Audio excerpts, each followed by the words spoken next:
Chairman and Admiral, good to see you again, sir.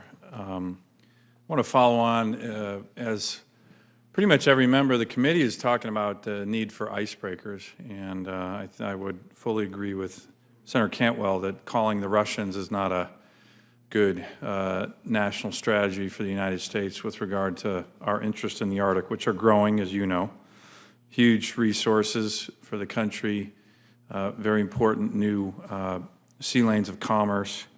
So, and I believe when you said the Russians have 40 icebreakers, it's some of them are nuclear, and it's I think they have 13 more they're planning on coming online. So it's going to be up to 53. We have 2. One is barely operational. Given that we have all these interests and that the Russians are very active, and so are other countries with more icebreakers than us, some countries that aren't even Arctic nations. And again, I like to remind my colleagues here, America's an Arctic nation because of the state of Alaska. But is 3 medium icebreakers and 3 heavy icebreakers, is that enough to meet our national security interests and our commercial interests? Senator, in the world as we know it today, I would stand behind 3 heavy and 3 medium. Why would you stand behind that when the Russians have 53 and other countries, much smaller countries, have more than we do? Well, we look at Russia, and I'll acknowledge Russia has been very transparent on how they use their icebreakers. So you think 3 medium and 3 heavy is enough to meet the needs, national security and economic needs of the United States? I do. I would just beg to differ. Maybe you can lay out your analysis for the record in terms of a question on that, relative to what is happening in the Arctic and relative to what the Russians are doing in the Arctic, and how you can say, it seems to me that 3 will end up having a call the Russians as our ultimate strategy, which is unacceptable. And you know, Admiral, there is a bipartisan consensus. We haven't seen that. Even the President, when he was in Alaska, acknowledged the icebreaker gap. So I think we can do much better than that. But you're starting to see the Congress move on that, which is important.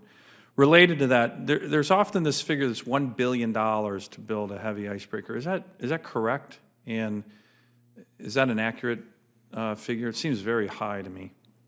That's an estimate, and we have not built a heavy icebreaker in over 40 years. Our industrial complex has not laid up hull thickness for vessels of that size in the same amount of time.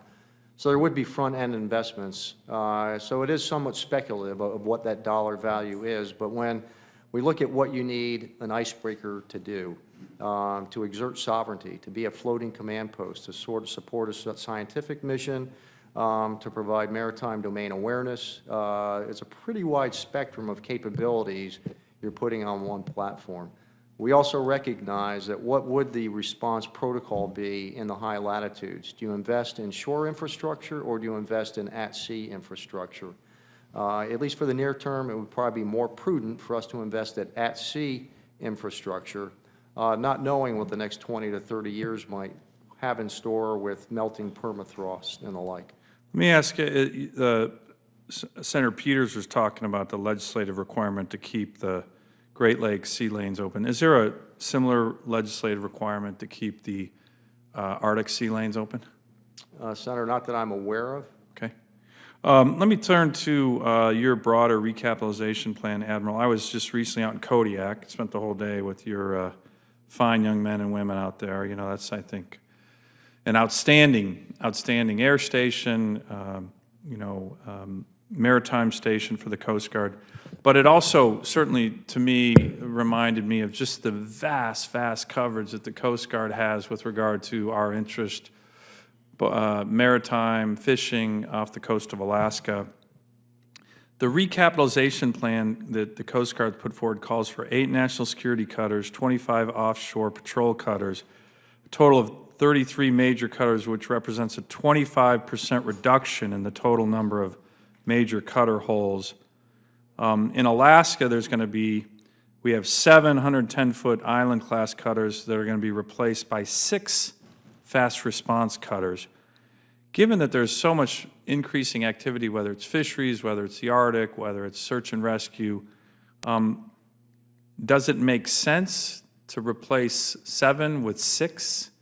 It would seem to me we need to be going in the opposite direction, particularly when the GAO has come out in a 2014 report, had some questions about the new fast response cutters meeting their operational capacities that they've advertised. And then finally, given again all the interest in the Arctic that we have, I believe the closest national security cutter to the Arctic is in California.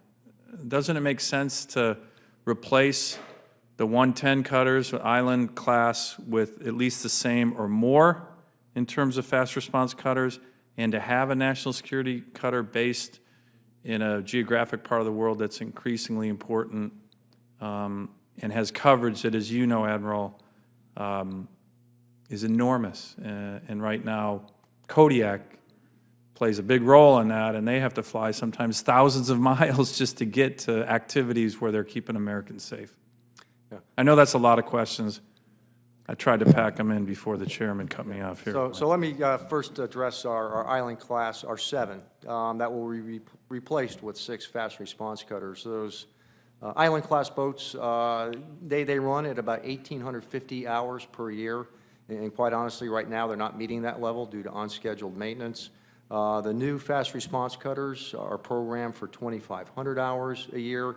So, you know, for each hull, you end up getting 650 more operational hours times 6. So, But actually, does the GAO study confirm all that? I thought that was saying some of the operational efficiencies of the incoming cutters are not as advertised.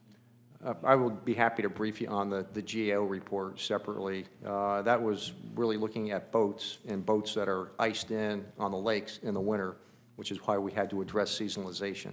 So it might be, you know, there might be some mischaracterizations there, but we are getting great utility out of these fast response cutters, which is why we looked at the end of the day, how much at-sea presence do we have? And it actually increases, and they can operate in much greater sea states than those island-class boats can as well.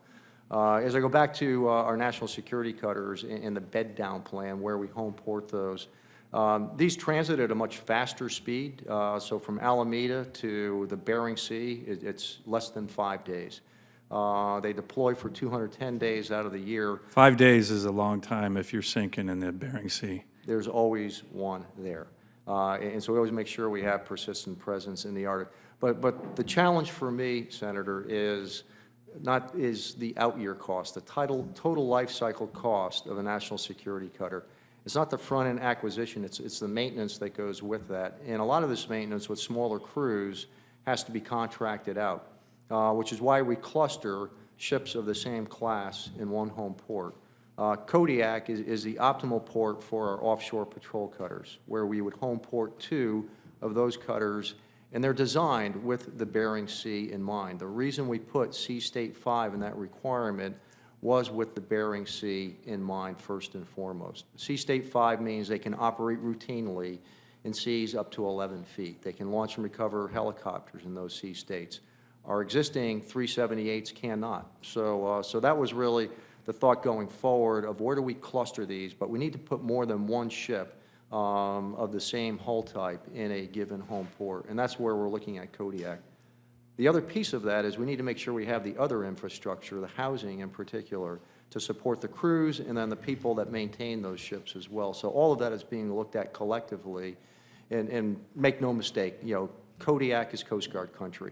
Alaska is Coast Guard country, and we will be invested in Alaska for the long haul going forward.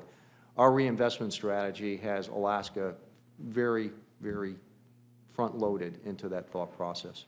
Thank you, Admiral. Thank you, Mr. Chairman. And I'm going to submit for the record an additional question. Senator Murkowski and I are submitting a letter to you, Admiral, that relates to the recent changes in the restricted operator of uninspected passenger vessel regs that recently came down that we think could severely negatively impact the guiding industry, and want to get your questions on that for the record. Thank you, Mr. Chairman. Yeah, Senator, if I can just take that, on the record, I am revisiting that very same regulatory process. I have fished with those guides up there. Yeah. The provision that concerns me the most is the 360 days for a new entrant to be able to enter into this world of work. I recognize the seasonality that goes with that as well. So I will take it upon myself and with my staff to work with yours to come with a common sense solution to this problem set. Excellent. Thank you. Thank you, Mr. Chairman. Thank you. And